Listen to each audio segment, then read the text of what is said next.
Brian, awesome day today. The craziest thing for you, well, not only that you won Eufaula and here you are going to be in another top 10, but the fact that your weight has increased every day. I mean, that kind of goes against the grain of most everything we've seen this week. What's been the ticket for you? I think the ticket for me is I don't really have a plan. I'm just going out there and winging it, you know. Get lucky and get a few good bites here and there.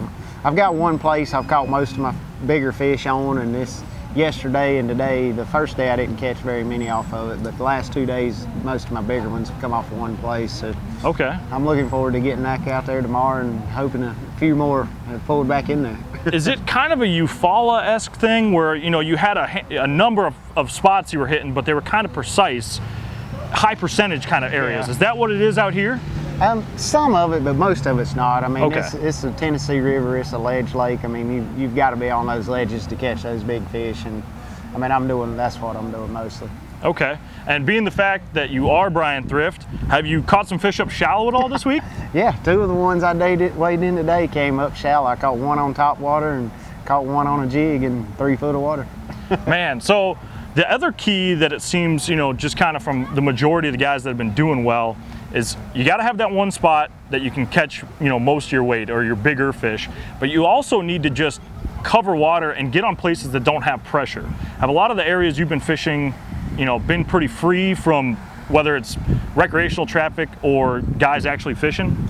No, I mean, this lake's only got so many really good holes that a lot of big fish get on, and I think all of those are community holes at this point, so there's traffic on them all day. Okay. You've just got to be the man that pulls in there when they decide to bite. Is there any sort of, you know, time period for you that you kind of know, like, man, I got to be at this spot at this time and you're going to get bit, or do you just got to keep making that rotation until you wind up and kind of get lucky? I just keep making that rotation and hope I run into one place where they're feeding at, but the one place where I've caught most of my weight yesterday and today, it seems like later in the day it's been a little better, like from 12 o'clock on. I started on it this morning and didn't get a bite, and then okay. went back about 12 o'clock and caught my biggest fish and a 4-pounder to go with it. So.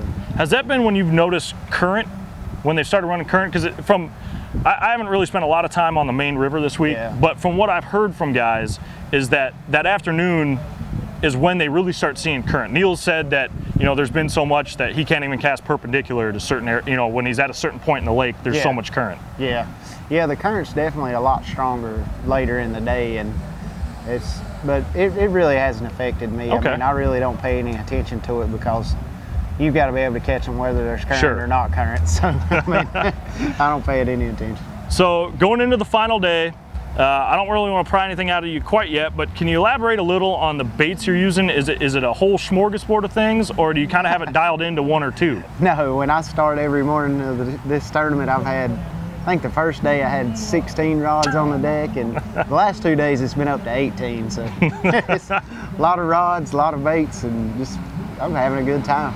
It's Brian Thrift fishing at its best. Man, good luck to you tomorrow, Brian. Thank you. Thank you, I appreciate it.